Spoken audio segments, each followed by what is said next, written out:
राधे राधे। जय गुरुदेव। सभी संत महापुरुषों के चरणों में कोटि कोटि नमन। ज़्यादा से ज़्यादा वो चीज़ें हम आप सबके साथ शेयर करते हैं जो कि हमने अपने जीवन में देखी हैं या समझी हैं या महसूस की हैं।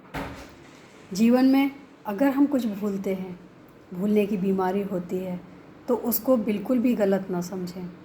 तो समझ लेना चाहिए कि ईश्वर का एक संकेत है कि हमें वो हर वो चीज़ से दूर करना चाहता है जो सोच सोच के हम दुखी होने के आदी हो चुके हैं।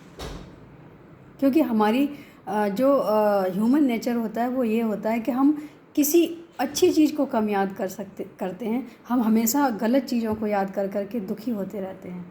और हमें परमात्मा जब दुखी नहीं देखना चाहता है तो वो सबसे बड़ा काम और सबसे पहला काम यही करता है कि हमारी याददाश्त कम कर देता है, छीन लेता है धीरे धीरे। और वो चाहता है कि खुश रहो, तुम आज के जीवन में जियो। तुम क्यों पीछे का सोच सोच के परेशान हो? पीछे का हम बदल ही नहीं सकते हैं, हम कुछ कर ही नहीं सकते हैं, फिर क्यों पीछे की बातें सोच सोच के दुखी होना है? जीवन में आज का जो वर्तमान है हमारा, वो हमारा सबसे अहम है, क्योंकि वर्तमान ही हमारा भविष्य तय करता है। भविष्य निर्माण अगर होता है किसी चीज़ से तो वो हमारा वर्तमान से ही होता है। अगर हमारा वर्तमान अच्छा है तो हमें भविष्य की चिंता करने की आवश्यकता ही नहीं है। अगर हमारा वर्तमान सही नहीं है तो भविष्य के लिए सोच के चलना चाहिए कि हमारा भविष्य इससे भी ज़्यादा खराब जाएगा। क्योंकि हमने जब वर्तमान में कुछ किया ही नहीं है तो हम भविष्य में कैसे पाने की कोशिश कर सकते हैं? ठीक ऐसे जैसे हमने एग्ज़ाम टाइम में कुछ लिखा ही नहीं तो हमारा रिजल्ट अच्छा आएगा, ये हम कैसे सोच सकते हैं? अगर हमने कॉपी में लिखा है, अच्छे से लिखा है, दिल से लिखा है, कुछ याद करके लिखा है, तो हमें फिर उतनी चिंता नहीं रहती है, क्योंकि हमें आइडिया लग जाता है कि हमने इतना तो किया है, इतने नंबर तो हमारे आने ही है। उसके बाद हम थोड़े से टेंशन फ्री हो जाते हैं कि जीवन में हमने वर्तमान में अच्छा किया है, हमने एग्ज़ाम टाइम में अच्छा दिया है, तो हम आगे जो रिज़ल्ट आने वाला है उसके लिए हम टेंशन मुक्त हो जाएं। और होता यही है जीवन में कि वर्तमान हम ख़राब कर लेते हैं। जब हमारा वर्तमान ख़राब हो जाता है, भविष्य हमारा वैसे ही बर्बाद हो जाता है। हमें लगता है कि आज हमारे जीवन में परेशानी है तो कल हमारे जीवन में परेशानी नहीं रहेंगी। ऐसा जो सोचते हैं, ऐसा जो मानते हैं, मुझे लगता है कि वो अपने आप को धोखा देते हैं। क्योंकि जीवन में एक रूल है, जो हम आज देते हैं वही हमें मिलता है। अगर हमने किसी को दुख दिया है, सुख दिया है, हमें वापस वही मिलने वाला है। तकलीफ़ इस बात की है कि दूसरों को दुख देते समय हमें लगता है कि हम कितने होशियार हैं, हम कितने समझदार हैं, ये कितना बेवकूफ़ है, हम इसके साथ ऐसा कर रहे हैं, इसको फिर भी पता नहीं चल रहा है। लेकिन सच्चा और अच्छा इंसान हर चीज़ जानने के बाद भी चुप रहता है, क्योंकि वो परमात्मा से जुड़ा है, उसे परमात्मा के न्याय पे भरोसा है।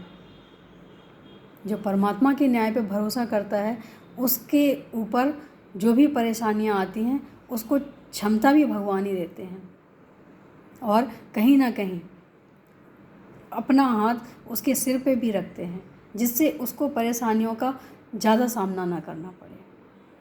और इसीलिए भगवान चाहते हैं कि इसको वो चीज़ें याद होनी चाहिए जिससे ये प्रसन्न रह सके, जिससे ये खुश रह सके। वो चीज़ें भुला देते हैं जिन चीज़ों से तकलीफ़ होती है, जिन चीज़ों से परेशानी होती है। जो ईश्वर की जिसको ईश्वर प्रेम करते हैं उसको वो वैसी ही सद्बुद्धि, सद्मार्ग दिखाते हैं जैसा वो चाहते हैं, अपनी तरफ खींचना चाहते हैं। जैसे कहते हैं कि जब कोई बच्चा होता है या हमारी जो सबसे प्रिय वस्तु होती है, तो भगवान उस समय वो यही देखते हैं कि मुझसे भी ज़्यादा अगर ज़रूरी इसके लिए है तो ये वस्तु है। तो जब तक ये वस्तु छीनी नहीं जाएगी, जब तक ये वस्तु इसके आगे से दूर नहीं करेंगे, तब तक ये उसी में ही उलझा रहेगा। परमात्मा का ये संकेत होता है, हम मंदबुद्धि उस चीज़ को नहीं समझ पाते हैं। हमें लगता है कि हमारे साथ ऐसा क्यों हुआ, हमने तो किसी का कुछ नहीं किया, फिर हमारे साथ ऐसा क्यों हो रहा है। रोने की बजाय मुझे लगता है इस चीज़ को समझने की आवश्यकता है। अगर हमारी कोई प्रिय चीज़ हमसे दूर जा रही हो, वस्तु कोई दूर जा रही हो, लोग हमसे कोई दूर जा रहे हों, तो दुख नहीं मनाना चाहिए। दुख वही मनाते हैं जो परमात्मा से नहीं जुड़े होते हैं। या जुड़ने का सिर्फ दिखावा करते हैं। जो परमात्मा से जुड़े होते हैं उनको इस चीज़ का कहीं ना कहीं आभास हो जाता है कि परमात्मा ने ज़रूर कोई अच्छा हमारे लिए रास्ता चुना है, अपनी तरफ हमें लेने के लिए कुछ ना कुछ विचार ज़रूर वैसा बनाया है जिससे कि हमारे जीवन में ये समय आया।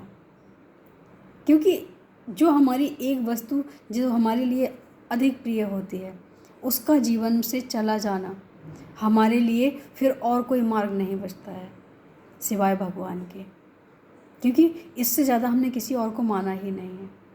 तो जीवन में अगर ऐसा होता हो तो कभी भी ये नहीं सोचना चाहिए कि हमारे साथ क्यों हो रहा है। हमेशा ये सोचो कि ज़रूर भगवान ने हमारे लिए कुछ अच्छा सोचा है, अच्छा देने का विचार बनाया है, तभी ऐसा हो रहा है। और भगवान स्वप्न में भी आके अगर दर्शन देते हैं तो लोगों की आदत होती है कि इनको बोला उनको बोला, बोलने की बजाय हम अपने दिल में नहीं रख पाते हैं। संसार का प्रेम तो हम दिल में समाने की कोशिश करते हैं, लेकिन भगवान का प्रेम हम दिल में रखने की कोशिश ही नहीं करते हैं। हमें लगता है कि जितना हम प्रचार करेंगे उतना हमारा और मान बढ़ेगा, लोग हमें कोई अच्छे से ट्रीट करेंगे कि भाई भगवान इनके सपने में आते हैं या भगवान के इनके कोई अनुभव भी होते हैं। तो मुझे लगता है कि भगवान इस जगह भी एक लीला ज़रूर करते हैं कि अगर स्वप्न में भी आएंगे तो वो भुला देंगे, अपनी माया से सब कुछ भुला देंगे, जिससे हम किसी और से शेयर ना कर पाएँ। क्योंकि भगवान चाहते हैं कि हमारा प्रेम गुप्त रूप से होना चाहिए, हृदय से होना चाहिए, शब्दों से नहीं। तो जो गुप्त होगा वही प्रेम लंबा चलता है, गहराई भी उसी में होती है। जो प्रेम बोला जाए वो प्रेम नहीं होता है, वो ज़रूरतें होती हैं, शो ऑफ होता है। मुझे लगता है कि जीवन में भगवान के साथ तो शो ऑफ ना करें, संसार के साथ प्रेम करो, शो ऑफ करो, लेकिन अगर भगवान से सच्चा प्रेम है तो उधर हमें दिखावे की ज़रूरत बिल्कुल भी नहीं है। सिर्फ दो को ही पता होना चाहिए, भगवान जानता हो कि हम कितना प्रेम करते हैं और हम जानते हो कि हम भगवान के प्रति समर्पित हों। बस ये दो भाव हमारे जीवन में हमारे जीवन का कल्याण कर देंगे। बजाय हमें यहाँ वहाँ बोलने के, जो भी बात करनी है अपने भगवान से ही बैठ के करें। इतना सुंदर भाव अगर हम बना पाए तो भगवान कहाँ हमसे दूर हैं। भगवान तो हमसे जभी तक दूर हैं जब तक हमने भगवान को समझा नहीं है, माना नहीं है। और जब हम उनको मानने लग जाते हैं, समझने लग जाते हैं, तो भगवान हमें कहीं ना कहीं सद्बुद्धि ज़रूर देते हैं कि हमें करना क्या है और क्या नहीं करना है। कई चीज़ें होती हैं जो हमें ग्रंथों से भी नहीं मिलती हैं, जो हमें अनुभव से भी आ जाती हैं। जो हमारे जीवन में घटित होता है तो कुछ ना कुछ ऐसा ज़रूर हमें दिखता है कि हमें क्या करना चाहिए, क्या नहीं करना चाहिए। जीवन में अगर हम अपने आप से नहीं समझ सकते हैं तो हमें भगवान के इशारों को समझना चाहिए।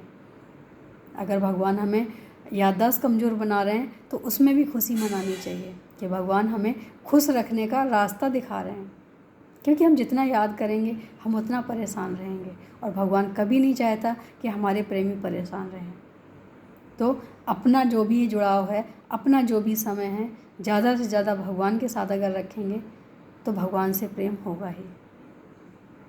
जो भी उनकी लीला है उनको उनकी लीला समझ के हम ग्रहण करेंगे तो हमारे भी जीवन का कल्याण है और हमारा प्रेम कहीं ना कहीं सच्चा होता चला जाएगा। अगर हम दिखावे के लिए भी प्रेम कर रहे हैं तो एक दिन ऐसा आएगा कि हमारा प्रेम भगवान के प्रति सच्चा हो जाएगा। करके देखो, अच्छा लगेगा। आज के लिए इतना ही। राधे राधे, जय गुरुदेव।